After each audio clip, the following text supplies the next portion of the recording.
ಭಾಳ ಮುಖ್ಯವಾಗಿ ನಾವು ದೇವರ ಕೋಣೆಯಲ್ಲಿ ಕೆಲವೊಬ್ಬರು ಒಂದೊಂದು ದೀಪವನ್ನು ಇಡ್ತಾರೆ, ಕಾಮಾಕ್ಷಿ ದೀಪ ಅದು ಇದು ಅಂತ. ಬಟ್ 2 ದೀಪವನ್ನು ಇಡ್ತಕ್ಕಂಥದ್ದು ಕೆಲಸ ಮಾಡಿ, 2 ಬತ್ತಿಗಳನ್ನು ದೀಪಕ್ಕೆ ಹಾಕಿ.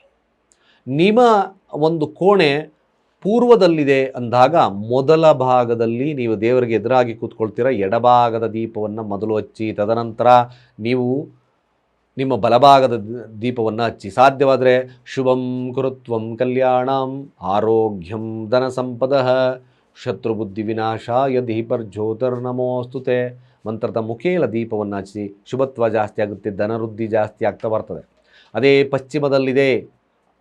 ಪಶ್ಚಿಮದಲ್ಲಿ ಎದುರಾಗಿದೆ ಎಂದಾಗ ಮೊದಲನೇದಾಗಿ ಬಲಗಡೆ ದೀಪವನ್ನು ಹಚ್ಚಿ, ತದನಂತರ ಎಡ ದೀಪವನ್ನು ಹಚ್ಚತಕ್ಕಂಥ ಕೆಲಸ ಮಾಡಿ.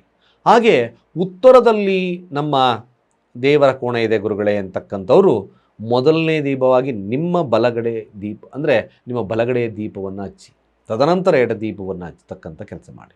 ಅದೇ ರೀತಿಯಾಗಿ ದಕ್ಷಿಣದಲ್ಲಿದೆ ಎಂದಾಗ ಮೊದಲು ನೀವು ಎದುರಿಗೆ ಕೂತ್ಕೊಂಡಾಗ ನಿಮ್ಮ ಎಡಗಡೆಯ ದೀಪವನ್ನು ಹಚ್ಚಿ, ತದನಂತರ ಬಲ ದೀಪವನ್ನು ಹಚ್ಚಿ. ಶುಭಂ ಕುರುತ್ವಂ ಕಲ್ಯಾಣಂ ಆರೋಗ್ಯಂ ಧನ ಸಂಪದಃ ಶತ್ರು ಬುದ್ಧಿ ವಿನಾಶಾಯ ದೀಪರ್ಜ್ಯೋತಿರ್ನಮೋಸ್ತುತೆ. ಈ ದೀಪದ ಹಚ್ಚುವ ಸಾಂಕೇತಿಕವಾಗಿ ಏನು? ಮೊದಲು ಈಶಾನ್ಯ ಪ್ರಧಾನ